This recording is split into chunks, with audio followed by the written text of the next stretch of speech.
Kejadian ini sangat cepat dan begitu mengerikan menurut saya. Namun satu hal yang saya lakukan adalah bagaimana kami mengevakuasi warga, terutama anak-anak dan para orang tua, termasuk ibu-ibu, agar tidak ada terjadi hal-hal yang kita tidak inginkan. Dan alhamdulillah walaupun kondisi bangunan di dusun kami ini rata dengan tanah saat ini, tapi alhamdulillah satu hal yang patut kita syukuri, di sini dalam kejadian ini tidak ada korban jiwa ataupun korban luka-luka, tidak ada.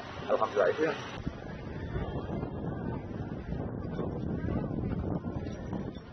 Saya tidur, tapi ada suara teriak apa yang terjadi? Aku nggak tahu. Setelah aku bangun, baru ada saya yang manggil aku, membuka pintu, mengetuk pintu. Saya langsung aku keluar, tapi sudah menyala tinggi sampai habis satu rumah kejadian waktu aku bangun.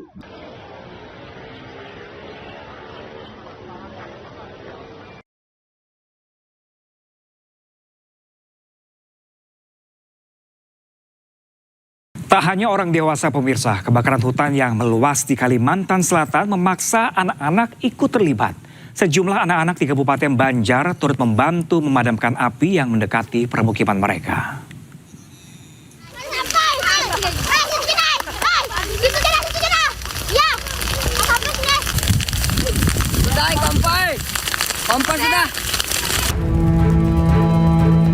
Sejumlah anak-anak di Desa Pasayangan, Kecamatan Martapura, Kabupaten Banjar, Kalimantan Selatan, turut ikut memadamkan kobaran api yang membakar lahan. Seolah tidak takut dengan api, di tengah kepungan asap, mereka mencoba memadamkan kobaran api yang mulai menjalar ke arah tanaman padi dan permukiman warga. Dengan peralatan seadanya, bahkan ada yang menggunakan bajunya sendiri. Muhammad Nasih mengaku tidak takut mendekati kobaran api, meski terkadang mata terasa perih karena paparan asap. Namun ia tidak mundur hingga petugas datang bantu memadamkan api. Berapa tadi majahi apinya? Pon mulai jam 1 lewat 2. Ya jam 1. Oh, okay. Jam 1 lewat 2. Kada takutan lagi kamu lah.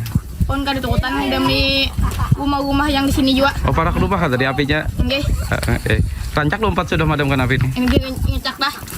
Kada Dani uang Jawa, Bang. kada palak lah asap tadi tuh. Anu asapnya tuh ke awak tuh, Bang. Kayak Ke mata lah padas lah. Pada kau bernapas gitu. Oh, tapi kamu kuat aja lah. Kuat aja. Kini, mulai dari orang dewasa hingga anak-anak pun akan terus waspada jika kobaran api kembali membakar area lahan persawahan di dekat permukiman mereka. Dari Kabupaten Banjar, Kalimantan Selatan, Sairi, iNews melaporkan. Ya pemirsa, petugas yang memadamkan kebakaran hutan dan lahan di Teluk Bayur, Berau, Kalimantan Timur berupaya menyelamatkan diri setelah arah angin tiba-tiba berbalik ke arah mereka. Api yang sebelumnya bisa dikendalikan mendadak membesar dan mengepung petugas. Wah, kabur. Terkepung sama api, kabur. Waktunya kita kabur. Masya Allah apinya. Kita terkepung api.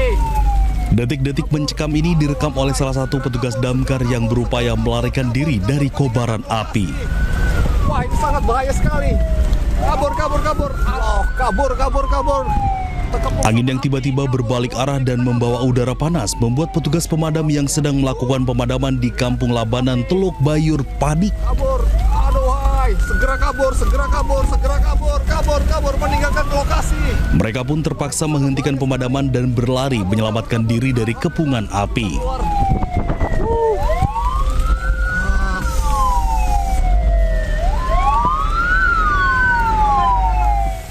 Hingga hari ke-21, kebakaran hutan dan lahan di sejumlah wilayah Kabupaten Berau masih terus berlangsung. Panjangnya api sampai ujung sana ini. Keterbatasan personil dan kendaraan pemadam menjadi salah satu kendala di lapangan. Kondisi personil ini kami tidak terpaku ya. Mereka ini selalu mobile. Mobile artinya di mana diperlukan kita backup dulu di sana. Kemudian kita lihat situasi juga. Berdasar data BMKG Berau, sejak 1 Agustus hingga 21 Agustus 2026 tercatat 4.322 titik panas yang tersebar di 11 kecamatan. Dari Berau, Kalimantan Timur, Zuhri, iNews melaporkan. Semangat, Pak. Perkuat penanganan kebakaran hutan dan lahan di 6 provinsi, prioritas BNPB kerahkan pesawat operasi modifikasi cuaca, helikopter patroli, dan waterbombing.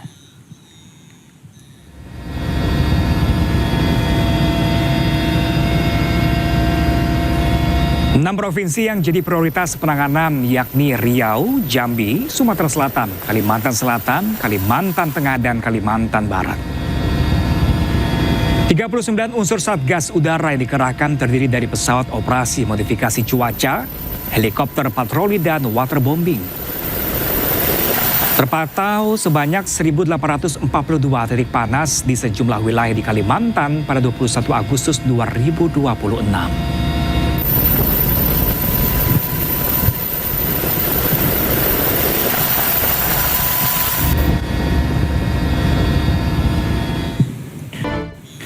Sementara itu, pemirsa, Wakil Menteri Koordinator Bidang Pangan Hanif Faisal Nurofik meninjau langsung penanganan kebakaran hutan dan lahan di Palangkaraya, Kalimantan Tengah.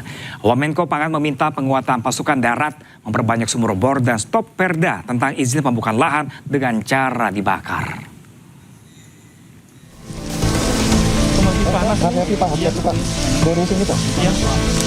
Wakil Menteri Koordinator Bidang Pangan Hanif Faisal Nurofik meninjau langsung penanganan karhutla di Jalan Yosudarso Ujung, Kecamatan Jekan Raya, Palangkaraya, Kalimantan Tengah. Proses pemadaman kebakaran lahan gambut tengah berlangsung yang kini meluas mendekati permukiman. Kebakaran juga turut menghanguskan kebun jagung milik warga. Hanif Faisal meminta penguatan pasukan darat dilakukan secara maksimal dengan pola pagar betis. Menurutnya, langkah tersebut diperlukan untuk memperkuat penanggulangan karhutla. Maka tidak ada jalan lain kecuali pasukan darat ini benar-benar harus dievaluasi ulang tiap hari. Kita lihat tadi yang paling optimal menggunakan sumur bor. Jadi sumur bor itu kedalamannya 3 pipa atau 18 meter, 20 meter udah ketemu air. Apakah dengan perbanyakan sumur bor kita bisa mendapat air juga belum tentu. Tetapi mapping itu harus kita lakukan. Jalan penguatan pasukan darat benar-benar harus pagar betis, kalteng, kalsel, kalbar, ini tidak harus pagar betis. Semua pihak harus terikut. Kemudian kami mohon maaf, preventif ke masyarakat tetap harus digiatin. Tidak ada lagi sementara, meskipun perdanya mengizinkan melakukan pembukaan lahan dengan bakar, tapi untuk kondisi ini lebih baik kita stop dulu, kita hentikan dulu. Wamenko juga meminta pemerintah memperbanyak sumur bor di wilayah yang rawan karhutla, sehingga ketersediaan air untuk pemadaman dapat lebih cepat dan mudah dijangkau petugas. Dari Palangkaraya, Kalimantan Tengah,